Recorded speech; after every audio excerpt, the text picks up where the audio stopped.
2016 man m'a proposé askanu Sénégal révision constitutionnelle boo xam ne dama ni mbirum mandat yi dafa war a jeex dàkk. ñu yokkaat ci leneen lu koy tëj ne de toute façon kenn mënul def lu ëpp ñaari mandat yu tegale donc loolu la constitution bi wax man maa ngi sama benn mandat. bu ci yàlla àndee 2019 lay jeex dina renouveler mandat boobu su boobaa man pare naa ci. Zoom on the beat. La constitution du Sénégal est très claire sur la question et ne laisse place à aucune interprétation. L'article 27 de la Constitution dit: le président de la République est élu pour un mandat de 5 ans renouvelable une fois. Nul ne peut exercer plus de 2 mandats consécutifs. Je vais répéter la phrase. Nul ne peut exercer plus de 2 mandats consécutifs. Je vais répéter la phrase une 3e fois. Nul ne peut exercer plus de 2 mandats consécutifs. Est-ce qu'il y a place à interprétation? Je l'ai entendu dire que c'est de son fait et de son gré qu'il a fait introduire dans la Constitution la limitation du mandat à 2. Est-ce que vous êtes favorable à une limitation des mandats dans l'espace francophone, par exemple, 2 mandats, pas plus? Oui, j'ai voulu donner un exemple. Parce que les exemples, il faut les appliquer à soi-même, si on veut être crédible.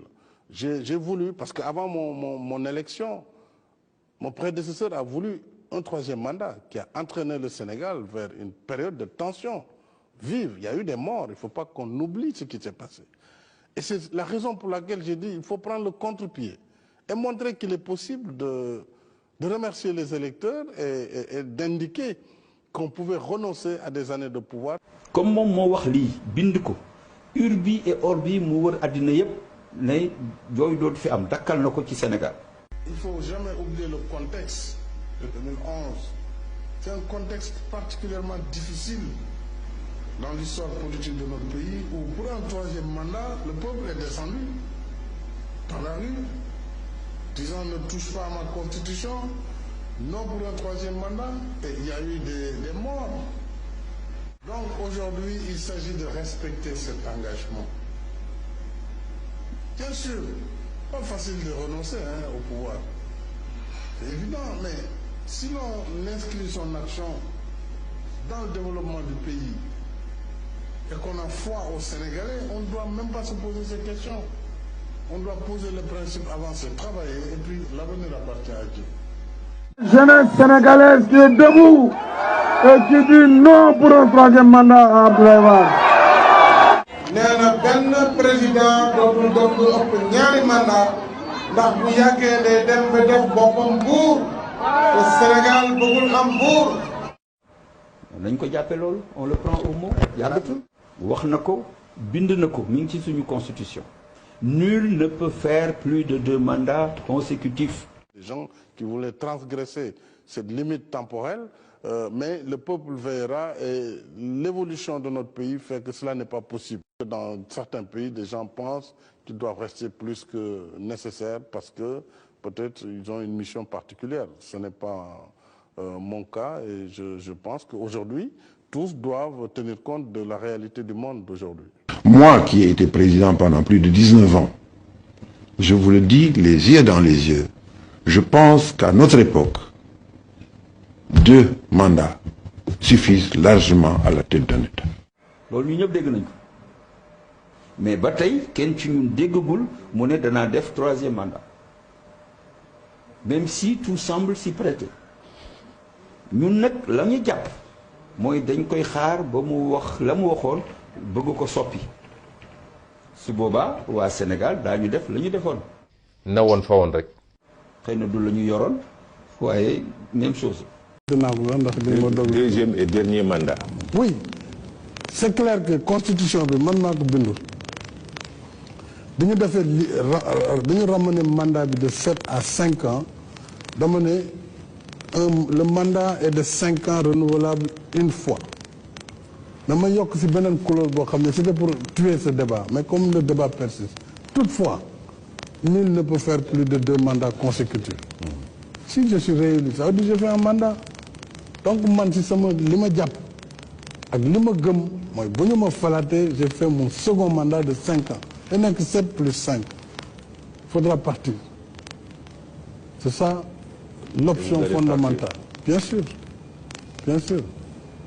C'est ça la constitution maa ko bind maa ko proposé maa ko woteelu donc foofu lañ toll mais malgré clause yooyu yëpp quand même le débat persiste loolu mooy li ma si jaaxal kon nañu réglé gum suñu wàllu deuxième mandat comme deuxième mandat la ñu wax woon lu leer wax lu leer leer na le débat persiste mais leer na léegi leer na bopp voilà kon alhamdulilah waaw jërëjëf laaj ngeen ma wax ji nga xam ne moo nekk ci xibaar yi fan yi yëpp dégg naa ay coow mooy loo xam ne daf ma jaaxal sax ndax day mel ni lu xiinul rek xëy taw wax joo xam ni kenn xamul fu mu jógee ak lan moo ko tax a jóg ndax réew mi jàpp naa ni démocratie la buy dox 2016 man maa proposé askanu Sénégal révision constitutionnelle boo xam ne dama ni mbirum mandat yi dafa war a jeex dakk ñëpp jàpp ne réew mi kenn mënatu fi toog lu ëpp ñaari mandat dañ ko bind mu leer nañ nul ne peut faire plus de 2 mandats consécutifs xanaa kay ku jàng tubaab boo ko firilee loolu war na xam ne indépendamment référendum loi 2016 wala loi 91 dañu ne mandat bi juróomi at la benn yoon lañ ko mën a renouveler muy donc boo ko renouveler muy ñaari mandat ñu yokkaat ci leneen lu koy tëj ne de toute façon kenn mënul def lu ëpp ñaari mandat yu tegale donc loolu la constitution bi wax donc loolu lu leer na man maa ngi sama benn mandat boo xam ne bu ci yàlla àndee 2019 lay jeex ci coobare sunu borom ak bëgg-bëgg Sénégalais yi bu fekkee ne jàpp nañ ne liggéey bi ñu sumb ñu ngi koy teg ci yoon am nañu seen kóolute dina renouveler mandat boobu 2019 su boobaa man pare naa ci loolu dama bëgg wax jooju ñu teg ko fële te ñu jublu ci liggéey waaye li ma xaw a jaaxal nag ci réew mi mooy foo nekk ci liggéey rek dinañ la indil wax joo xam ne boo moytuwul boo leen ci toppee dina la tardeel te jaru ko kon fi ma toll li ma bëgg a def daal mooy continuer liggéey bi nga xam ne yéen a ma ko dënk su paree ñu seet boo leen ñu wóoluwaatee am ngeen possibilité renouveler mandat président de la république su boobaa wax ji jeex na xanaa keneen la ñu wax ndax munoo def lu ëpp ñaari mandat yu tegle waaye nag intellectuels yi dañu bëgg loolu jàpp fii interpréter fële ku nekk wane xam-xam ku nekk wane ne yow yaa mën a indi lii ak laa loolu yëpp lu baax la mais vraiment damay ñaan daal ñu bañ a di engager réew mi ci loo xam ne énergie bu ñuy perte la amul lu ñu njëriñ en tout cas man mii de jàpp naa ne mbiru ñetteelu mandat dinañ ma séentu fépp ba mu des ci mbir moomu la donc loolu dama bëgg ñu wax ko mu leer te mu yem fi donc maa ngi sant ñëpp ginnaaw bu ma sante sama naataango président Kabore. sunu mandat bi sunu mandat bi ay bu ñëwee neex. dama ni mbirum mandat yi dafa war a jeex dakk ñëpp jàpp ne réew mi kenn mënatu fi toog lu ëpp ñaari mandat dañ ko bind mu leer nañ. maître ndax kon mën nañu wax ne un troisième mandat coup d'état constitutionnel la. je confirme. de toute façon kenn mënul def lu ëpp ñaari mandat yu tegale. kon ci troisième mandat fii kon nekkul débat fii Sénégal. le débat ne s'est pas posé au Sénégal, ne se posera pas inchallah.